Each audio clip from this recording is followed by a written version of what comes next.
সকালের ভিডিওতে তোমাদের দেখিয়েছিলাম হাঁসে আজকে কতগুলো ডিম দিয়েছে। তো চলো আজকে একটা লোভনীয় রেসিপি বানানো যাক। প্রথমে এখানে ডিম আর আলুগুলোকে সেদ্ধ করে নিয়েছি, আর কুচিয়ে নিয়েছি এরকম লম্বা লম্বা করে কয়েকটা পেঁয়াজ।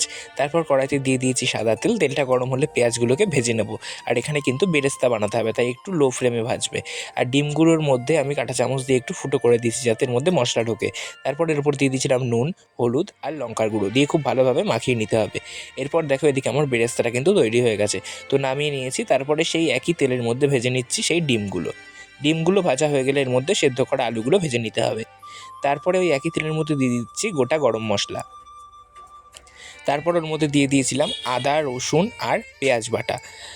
তারপর দিয়েছিলাম টমেটো বাটা, দিয়ে খুব ভালোভাবে নাড়তে হবে। আর হ্যাঁ, কাঁচা লঙ্কা বাটাও দিয়েছিলাম। তারপর দিয়ে দিয়েছিলাম নুন, হলুদ, লঙ্কার গুঁড়ো, জিরের গুঁড়ো, তোমরা চাইলে গোলমরিচের গুঁড়ো ব্যবহার করতে পারো।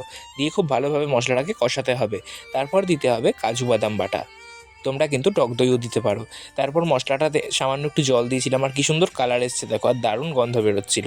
তারপর অ্যাড করেছিলাম অল্প পরিমাণ চিনি। এরপর কিন্তু এর মধ্যে দিয়ে দিয়েছিলাম সেদ্ধ করা আর ভাজা সেই আলুগুলো, দিয়ে একটু ফোটাতে হবে। তারপর যখন ফুটে যাবে তার মধ্যে দিয়ে দিতে হবে সেই ডিমগুলো।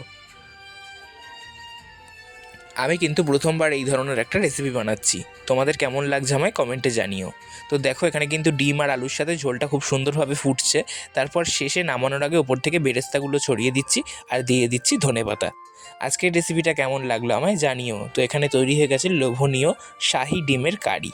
তো আমি একটু খেয়ে দেখি কেমন লাগছে।